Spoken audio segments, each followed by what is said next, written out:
Welcome to a brand new wave, drowning out the noise that's tame. Liberty whispers through the brave, breaking free from every chain. Nullify the rules they crave, crypto beats that pave the way. Anarchy with minds that's safe, algorithms new dawn today. Out of bounds and out of sight, building futures pure and bright. Escape the grip and win the fight. Welcome into the legacy ride. Beyond control we take a stand, casting off the iron brand. Freedom flowing through our hands, revolution's our command. Decentralize the way we plan, all together we expand. Breaking shackles for the clan, in this journey we're unplanned.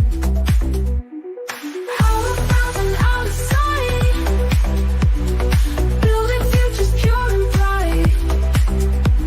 Escape the grip and win the fight. Welcome into the legacy ride.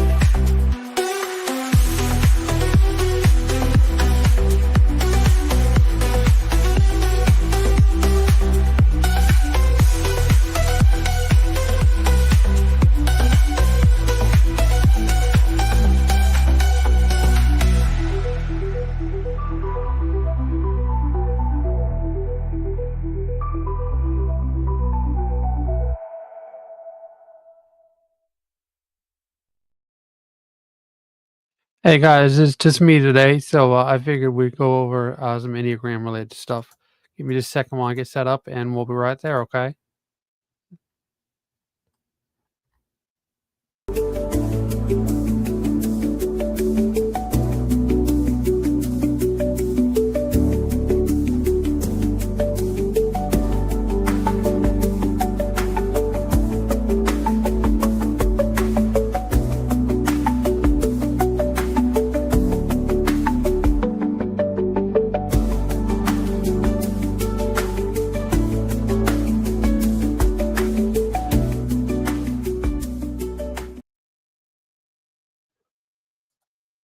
Just a second, sorry. All right, this is Dr. Tom with you. Oh, sorry. Go back into this. This is Dr. Tom with you.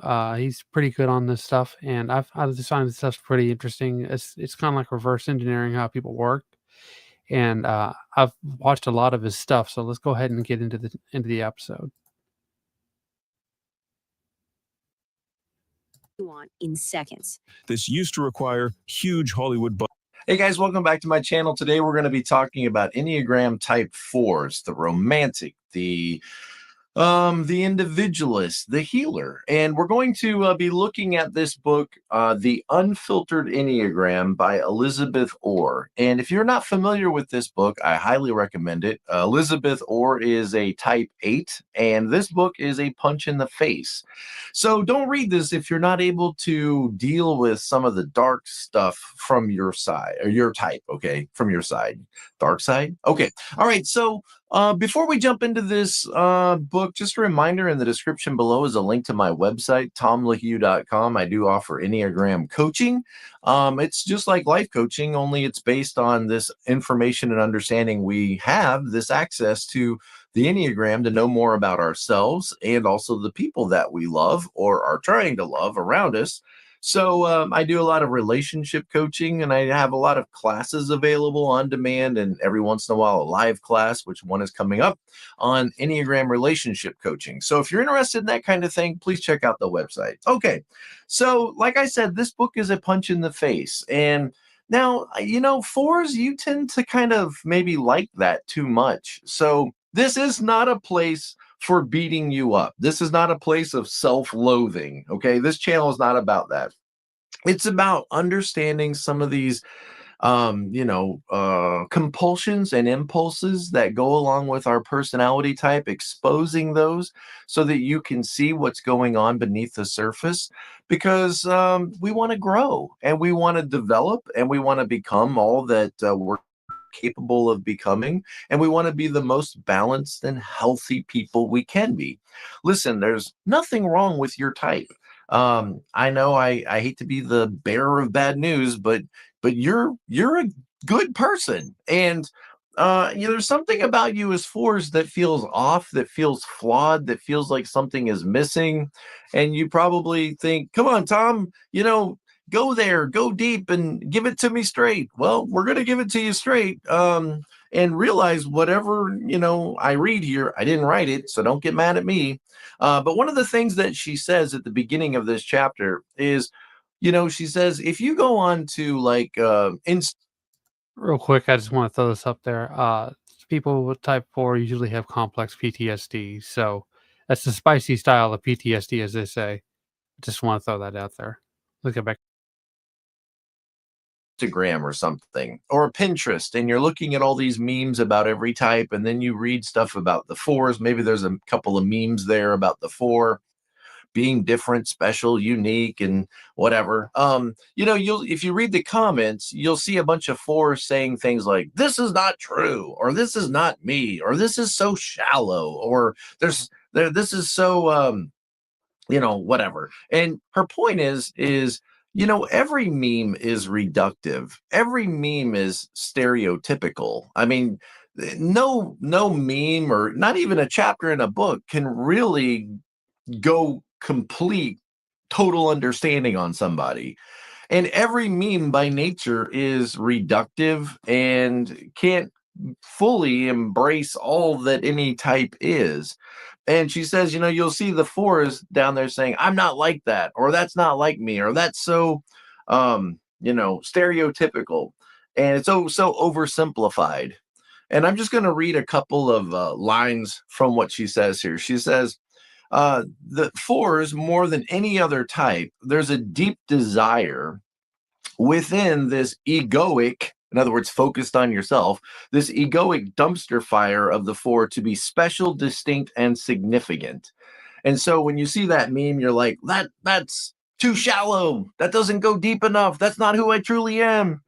And again, every meme is like that. Every meme is shallow. But there's something within the four that is always looking internally, trying to understand things, and wants to, at the end of the day, be special, unique, desirable, unlike everybody else.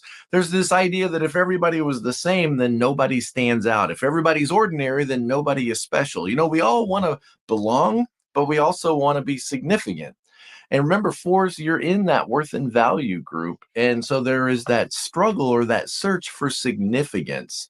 What is it about me that makes me unique? What is it about me that sets me apart? What is it about me that makes me special? And that could become like the focus of your attention constantly, to the point that it moves you away from other really important things in life, like having a good relationship, for example.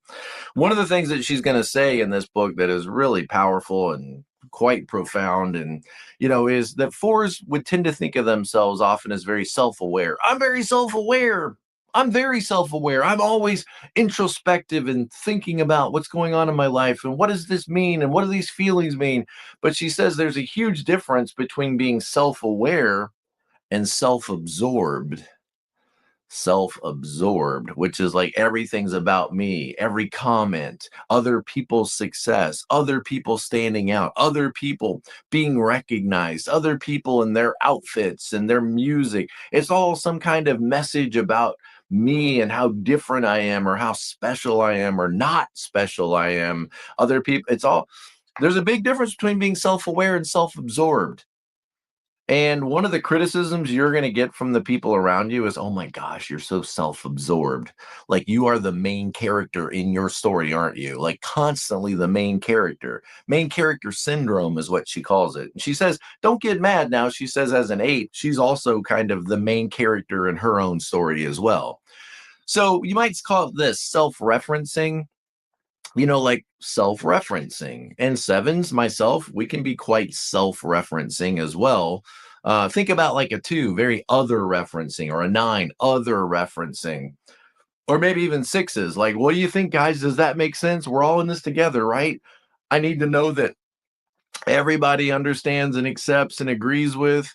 And like as a 4, very self-referencing, but it could look like self-absorbed, but you might think yourself in the best light as though you're very self-aware. Are you self-aware? Are you really? Let's investigate that. Okay. Let's investigate that. Let's hit a couple of highlights. Look, I really do read this stuff and then I reread it, and look at all that. I underline it because I really do want to understand it, not just for this video, but because, guys, I talk to people all day long. I talk to people all over the world who are struggling or trying to get along with each other, and I need to know what I'm talking about. Okay. All right. So here we go. She says, always looking for the deeper meaning under the surface of our everyday experience. Now, that's a good thing. Most of the time, it's a good thing. And, you can help other people at your best. Think of it like that. At your best, you help the rest of us seek the deeper meaning under the surface of whatever's going on in our life. And, one of the things that she points out that I never really thought about is, I know that every type balances out their wings, right? And I hadn't thought about it like this, but she says that they help push against the existential dread of nihilism by helping, see the beauty in the world. Well, nihilism, what does that make me think of? That makes me think of type 5s. Nihilistic, fatalistic, this idea that nothing really matters.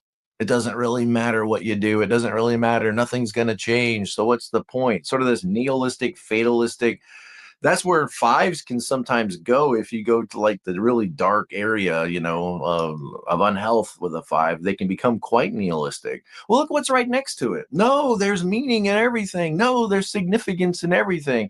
And look how that kind of balances it out. 4s, you could probably use a little bit more objectivity like a 5 to get out of your emotions and look at things with more objective, clear, mindful understanding. And 5s, you could definitely use some deep, some sense of that 4's emotional intuition and, okay, you get what I'm saying. I just think it's cool how these types always balance each other out in some ways. So 4s have a capacity to make significance out of the most somber circumstances and inspire hope, sturdy enough to cling to as we weather the storms of loss and failure that inevitably come to us all. What does that sound like? That sounds like the healer. Is you help us find significance in whatever chaos might be going on in our life, the divorce that we went through, or the illness that we're facing, or the move from one city to another and the loss of community. You tend to help us see, that there is significance in the things that we're going through. Unfortunately, okay, and here's where it's a punch in the face, because it's always going to come with a punch in the face. She's an 8, right? So unfortunately, plagued by a sense of identity that is entirely constructed of your perceived inadequacies. What's missing in me? What am I lacking? How am I not measuring up? What am I missing in life? So a personality that is entirely constructed out of your perceived inadequacies. 4s spend a lot of time more loudly lamenting. What is the speaking style of a 4? Lamenting. Life's not fair for me. Look what they've done to me. Look at the trauma I've suffered because of all these other people in my life. Let me talk about my tragedies. What are your tragedies? That sense of like being stuck in what has happened to you and how it's not fair for you. Look, I'm not trying to minimize it. That's the way you're going to feel, right? You watch a video like this, you talk to somebody and we talk like this, you're going to often feel very minimized and diminished. I get that. I'm not trying to minimize you. I'm just saying, I'm not saying it. She said it. Get mad at her. Buy her book and be mad at her. Okay. Hey everybody, Walton Goggins here. Starting a business is never easy, but with GoDaddy Arrow, that endeavor is a... She says, loudly. Real quick, I just want to throw this out there. When he's talking about stuff like this, if you need a middle manager, right? Type 3 achievement, right to click to the right of 4, and then 6 is middle management. It's got to be sitting on top of something, and 4 is the pressure that's supporting that sort of psychology. Implementing what they believe is missing rather than finding the abundance of meaning in the ordinary. Wow, we're on page 1. Listen to what she says. 4 spend a lot more time loudly lamenting what they believe is missing. Is it really missing? Is it really? It feels like it's missing. It feels real. You're suffering like this disappointment, this lack, this envy, right? That other people, they seem to be okay. Other people, whatever happiness is, it doesn't come to me. I'm missing it in some way. Whatever it is that you need in life in order to feel full, there's something missing in me, some puzzle piece that's been taken out. And if I could just find the right person, if I could just marry the right person, if I could just find the right romance, if I could just get to the right city and have the right job, then that missing puzzle piece would fit back in and I'd be complete again. Does that sound familiar? And just think how that could drive your life maybe in directions, raising your expectations for everyone and everything in every relationship, only to end up very disappointed. It's hard to relate to that. It's hard to relate to somebody who's disappointed all the time and feels like something's missing all the time, who can't be present. Notice my old tagline, right? Be present to life. Can't be present to what is available to them because the focus of your attention always goes to what's missing, especially what's ordinary. You can't be present to what's ordinary. And it's kind of like a pressure cooker, is because it depends on the person you're interacting with. If you're interacting with the type 2 helper, it's kind of like just constantly building towards a push, and eventually the whole house of cards falls down. It's a total emotional capitulation. Just something I want to throw out there real quick. Or what is vulgarian?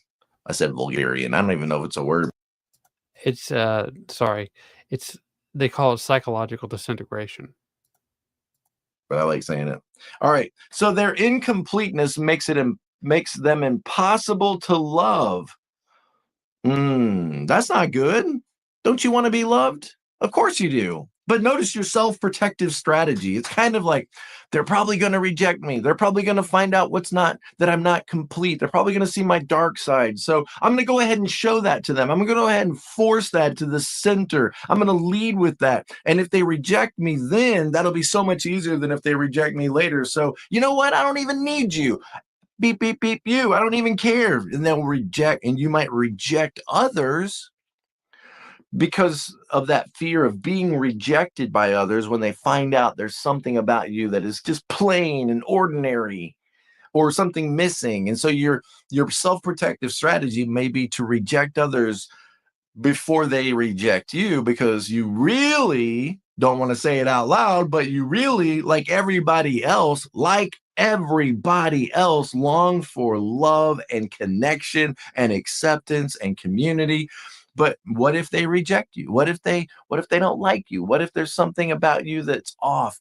So you might lead with that to test people or push them back. You pull in, you think they're going to meet your needs. You think that they're going to be that missing part of your life that you've been looking for and searching for. And then when you find out that no person can really fill that void, then you might push back and scratch them like a cat and run away. Push-pull dynamic of 4s in relationships. If you're with a 4, you know what I'm talking about. It's like everything's okay, and then it's not. Everything's calm, everything's good, and then there's this dramatic flare-up, and they're slamming doors, and they're screaming, and there's problems, and you wonder, what the heck is going on? And the 4 might not even be able to explain it to you. I don't know that I'm explaining it perfectly, but I'm trying to understand it. Okay. All right. So they'll twist themselves into an undeniably special person. Playing their highlight reels of their pain and insecurities. They'll twist themselves into a special person. Notice, like, playing to the audience. Just like a 2 and just like a 3. You wouldn't think of yourself as, no, I do the opposite. I'm true to myself no matter what. Really? Are you?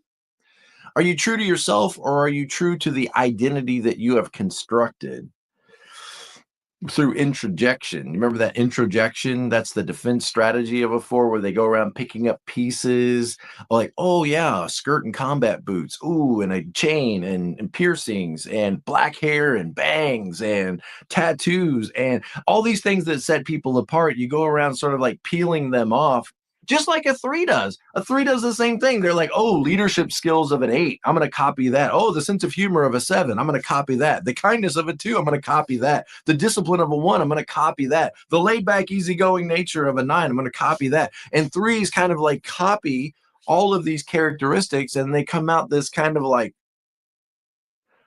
person that plays to the audience, right? And you look at that and you're like, that's disgusting. Oh my gosh, I could never just conform to everybody else. That's so disgusting, Dr. Tom. But then what do you do as a 4? Oh, well, that's an interesting look. I'm going to copy that. Oh, that music, that's there. I'm going to copy that. And oh, the style of that person, copy that. And you may find yourself, if you could really face the truth, you may find that this introjection is like copy and pasting all of these unique. It's where a 3 wants to be like exceptional, like stand out and be awesome and be the best.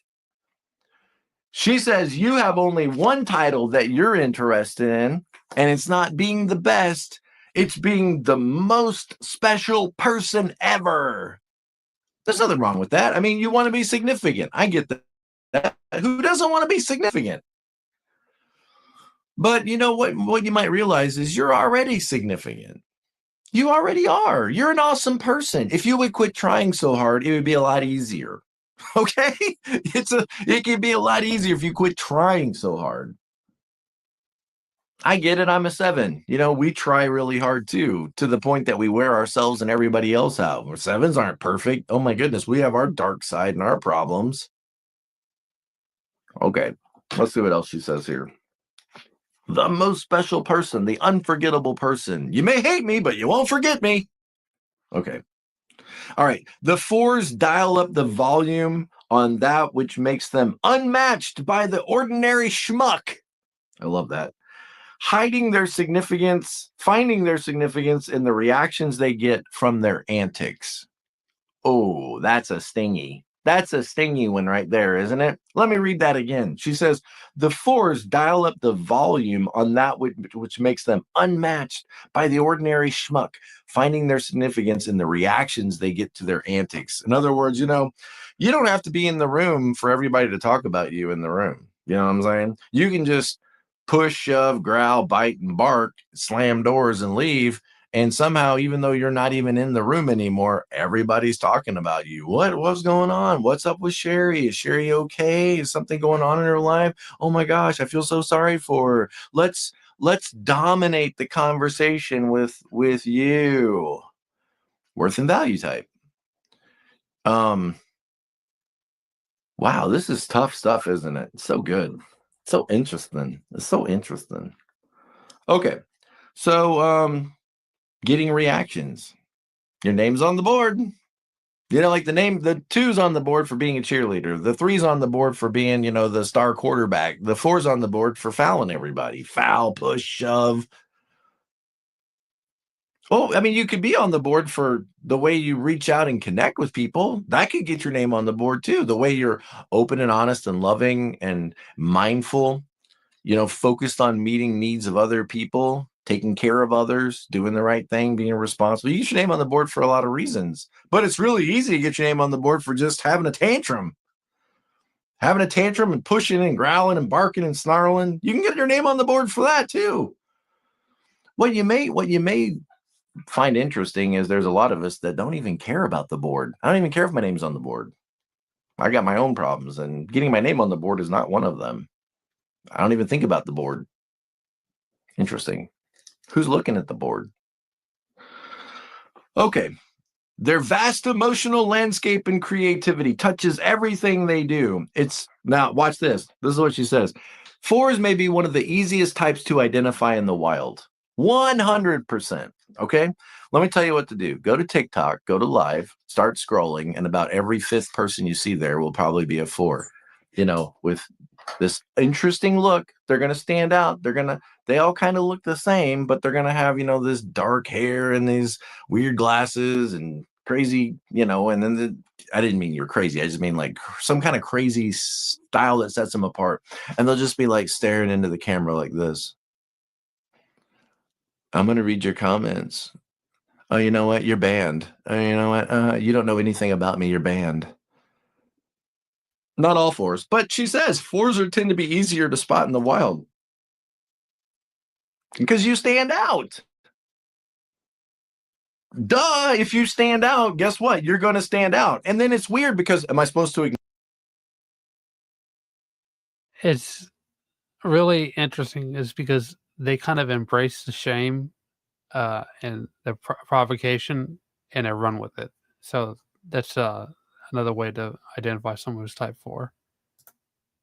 Knowledge that you're standing out. Oh, wow, look at you. Oh my goodness, what'd you do to your hair? Oh, wow, hey everybody, look at her. It's kind of a strange setup because on the one hand, you want to stand out and be unique, special, and significant, but you also don't want, the tourist to walk by like you're in some kind of zoo staring at you and, oh, look at her, Nancy, look at her. I never saw anything like her in all my life. What do you call that kind of haircut? Oh, wow, what kind of boots are those? Do those really go with that dress? We're not supposed to say anything. We're just supposed to notice you and you're supposed to get all of our attention, but we're not supposed to stare at you and think that you look weird. It's kind of a weird, little paradox this line that you walk. And I kind of get it. I'm a 7. I'm an ENFP. I like wearing what I like. I like stupid stuff. I like, Panama hats. Look, Panama Jack. I like, dashiki shirts. I don't necessarily want to just blend in and conform either. I get it. You do stand out, but then you feel upset if we point at you and notice that you're standing out. Are you really going to wear that? You hate me. No, I'm just asking. Is that what you're going to wear? You're going to wear that? Okay. What's wrong with me? What's wrong with you? Oh, you're definitely going to draw attention to yourself if that's what you want. I don't care what anybody thinks. Really? Because you spend 2 hours getting ready. You don't care what anybody thinks. Go look at that self-preservation 9. Go look at that, that self-preservation 5. The guy with the sweatpants and the t-shirt with the stains on it, Cheeto dust on it. He hasn't washed his hair in 2 weeks. That's the guy that doesn't care. That's what it looks like when you don't care. You don't put eyeliner on if you don't care. Okay? All right. You definitely care. You're literally wearing a costume. That's not an outfit. That's a costume. That's a character. That's an identity that you have created. But I got to be true to myself. Is that really yourself? Is that what you...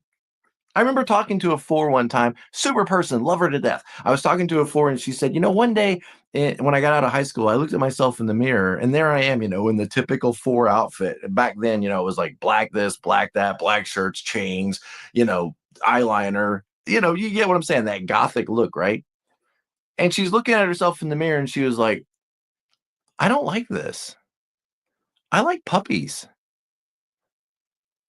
And it was kind of like a self-defensive layer. Like people have to get through this layer to really know me. And if they're put off by this layer of like this gothic look, then they'll never really get to know me. So that would just go ahead and filter out all the fake posers, the fake people that don't really want to really know me.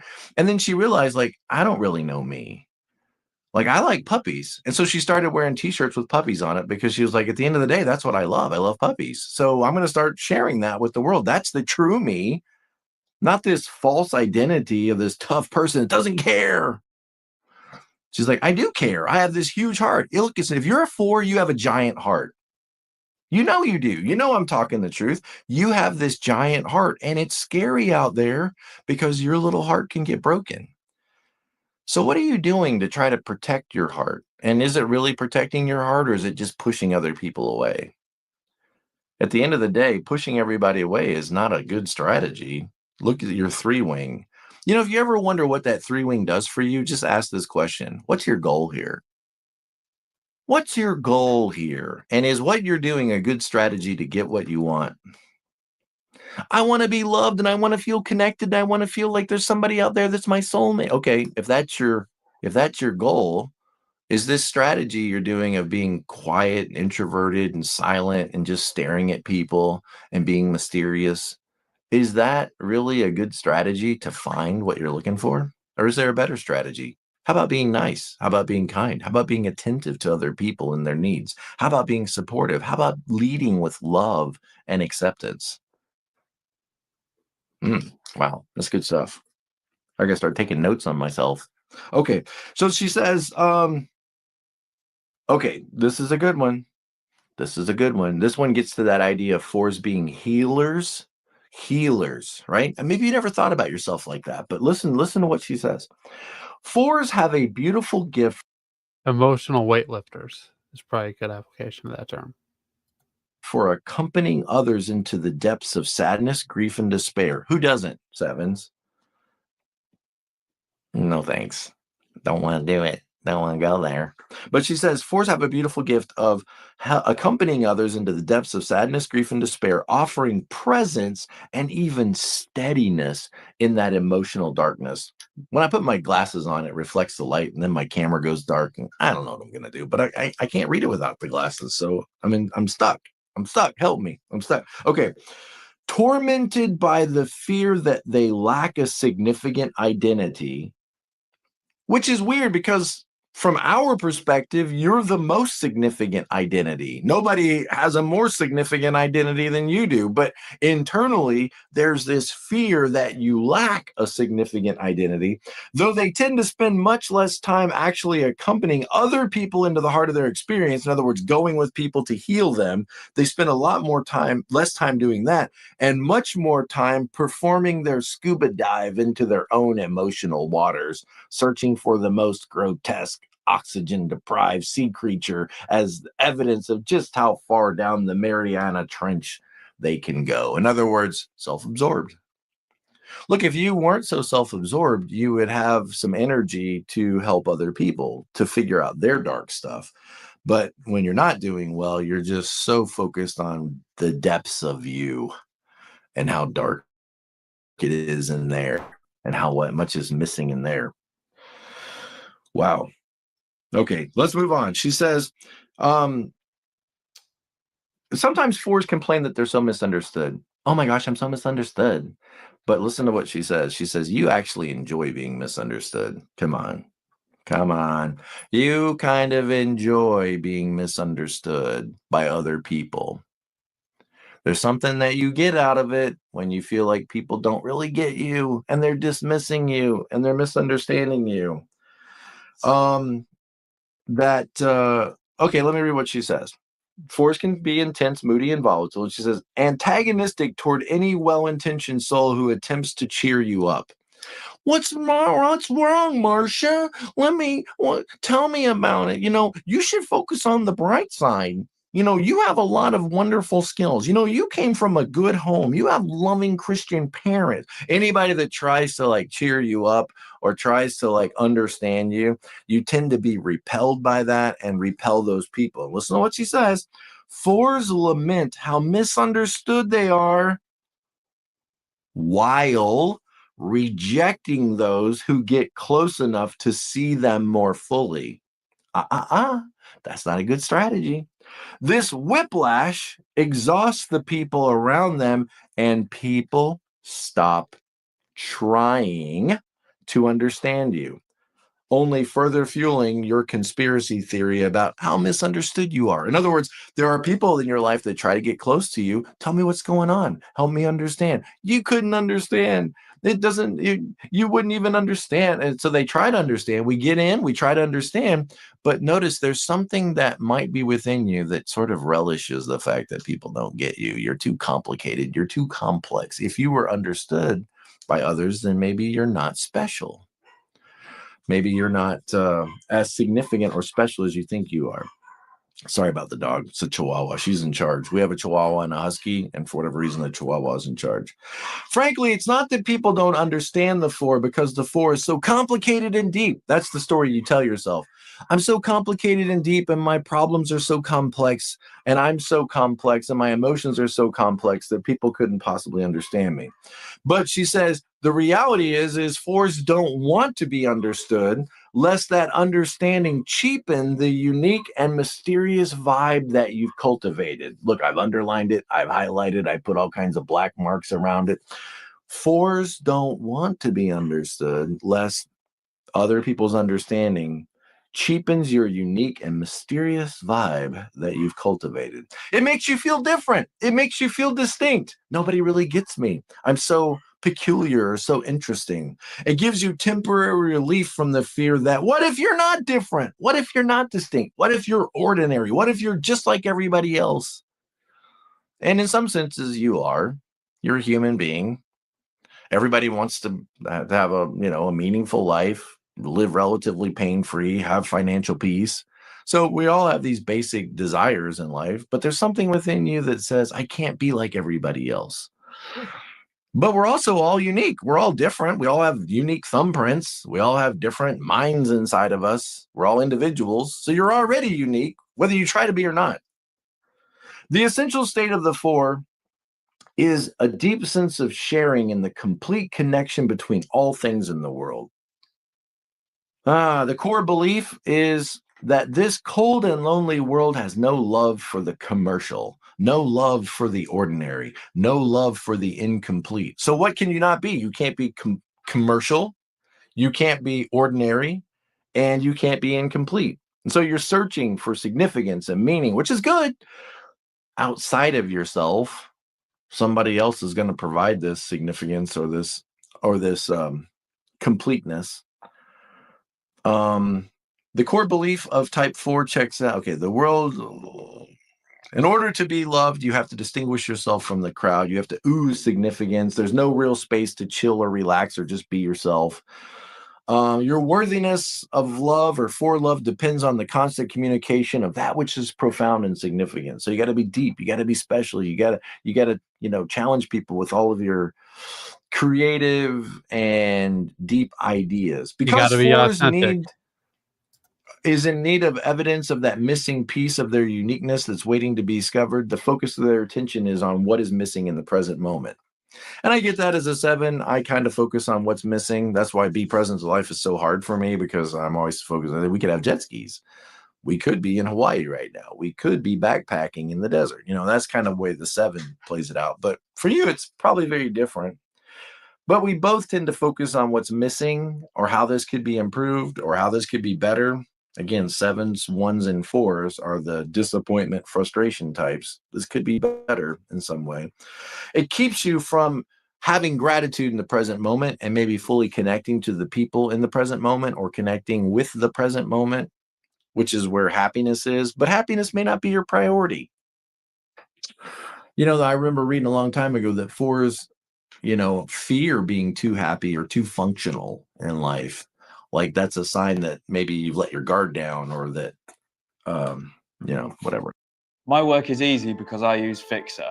Here's how I clear my inbox in minutes. The focus of attention is on the discrepancy between their romanticized fantasy and the reality of having the thing they thought they wanted, which only underscores for them that their missing piece of their wholeness is required in order to be worthy of love. The core fear is having no significance. Listen to what she says. They fear that their existence ultimately has no special impact on the world, and that they're just another basic ass human being with nothing inherent to distinguish them. So they might as well hang up on their wall a live, laugh, and love sign for now, because you're just, a regular person. That's your basic core fear, is that you have no significance, no deeper purpose, and maybe you're just a basic person. So you got to run away from that. So you're running toward all this unique and special, but you're really running away from a basic core fear. And whatever happiness is, it's unaccessible to you right now without that missing piece. You got to be the most creative, the most emotional depth, the most imagination, and you need to make sure that everybody knows it, because you're a worth and value type. You need to broadcast that to the world and get a certain response, and all publicity is good publicity. And even if you're Even if you're written up for being a disaster, hey, at least I got my name on the board. Okay, a beautiful disaster. I think there's even a song like that, right? Lonely and insecure about the things they lack, force turns their pain into theater, dramatically wriggling out of the grasp of other people's understanding when they get too close to witnessing anything mass market about you, that you're just basic and ordinary like everybody else. You know, there's a lot of good things in the basic and ordinary. Maybe you should allow yourself to enjoy something very ordinary, like tacos or pumpkin spice lattes, or, you know, there's, or even, you know, 80s music or whatever, you know, office music, all that basic ordinary stuff. Some of it's really good. And maybe allowing yourself to sample and try that, and then let other people know, hey, you know what, there's this thing about me I really like, and it's something everybody else likes too. That doesn't make me not special because I like that. As someone with a type 4 fix, it's incredibly difficult for me to get motivated to try and do new things. Uh, it's just like I drag and stumble along day to day. So when he's talking about stuff like this, it really kind of hits home for me at least. So I just want to throw that out there real quick. I mean, just kind of comment on it. So she talks about envy a little bit. This gnawing emptiness, this feeling when you see other people possessing or enjoying something that you feel is lacking in yourself. The 4's envy makes sense when you consider how they understand themselves as being a big old pile of their shortcomings. Of course, they're going to pine for what they don't have. And this discontentment often rattles around inside them. And she says, you know, make sure you remember that no singular person, job, or home will ever bring us completion. Completion, I think, not till you're in heaven, right? We're not going to be complete until we're in heaven. So completion is our work and our work alone, and quit outsourcing it to other people. This person is going to make me feel complete. This job, this city that I moved to. You could often end up the architect of your own loneliness, chasing people off before they can get close to see beyond that finely curated facade that just covers your emptiness, your envy, your shame. This is painful stuff, I know. The most special person, unforgettable, a greatest hits compilation of your worst behaviors. You won't forget me. No, true. Okay. Main character syndrome. Already talked about that. Let's see. We're almost done here. Not only does it prohibit real connection, all of this self-referencing, but it feels like other people are always competing for the floor in a conversation, because you tend to turn things around about yourself and what does it mean about you. It's annoying, and it makes us less likely to want to connect with you. And it seems like you're incapable of making it through a single conversation without being the nucleus of it. So she's talking about you being self-absorbed. I'm not self-absorbed. I'm self-aware. You might want to just look at that a little bit. It's interesting. We can all be a little bit like that sometimes, so I'm not trying to pick on you. Trying to learn to be content with what you are. I mean, Thomas Hobbes, he's has a a fixation, and he said, you know, fear is something that just followed him throughout his entire life. Right? It's the same way with type 4. It's like a deep, uncontrollable sorrow that just seems to follow you around no matter what, and you just can't escape it.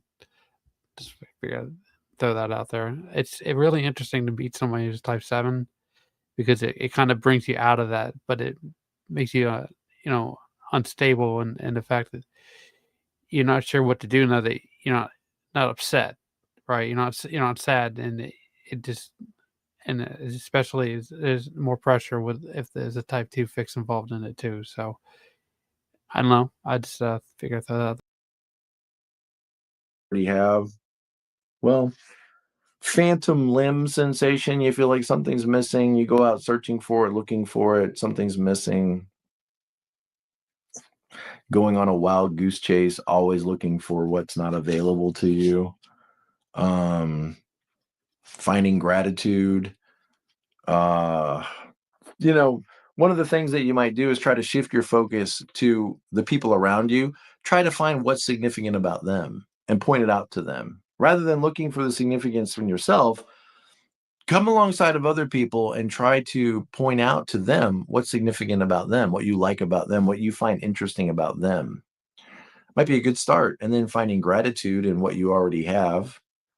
And then allowing yourself the permission to like things that are basic, ordinary, and mundane. Finding the joy in those things as well.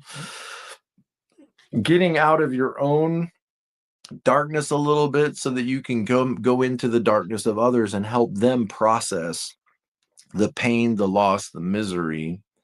Opening yourself up, allowing yourself to face that fear of rejection for who you are or what you're missing, and truly trying to connect with other people, trusting that those people that God has put in your life will love you for who you are, will want to know you for who you are.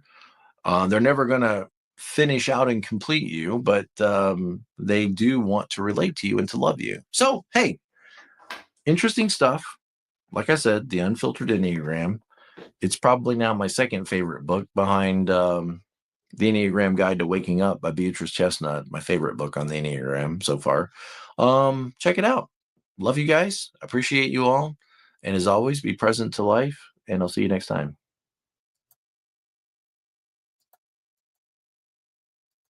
That was a good episode. Like I said, I just find this stuff pretty fascinating, interesting, because it helps you learn about myself and about other people. So if you guys want to hear more about this stuff in the future, let us know, and I'll try to get Zach to let us to. The only reason I was able to throw this up there is because Greg had to cancel last minute. So like I said, just let us know, and we'll try to throw it out there. So until next time, see you guys later. Thanks for watching. Bye. Bitcoin, baby. Hey, yeah, this is Bitcoin. I'm back. The king of the rap shit. I'm back in this Bitcoin, baby. I'm back in this bitch. Flossing fast cars and rolling with my clique. The king of the rap shit, the real OG. Whack-ass rappers got nothing on me. Bought another Lambo, 3 hoes inside it. 10 hoes in line, ready to ride it. It's Bitcoin, bitch. Keep the track bumping. Really on the plug. I got pies in the oven. 80 years old, and your baby mama fond of me. All she wanna do is smoke my broccoli. Private jets from Rome to Ibiza. Lisa, Jenny, Julie, and Maria. Every day I gotta give thanks. I got Bitcoins in the bank. Bitcoin, baby. I'm back in this bitch.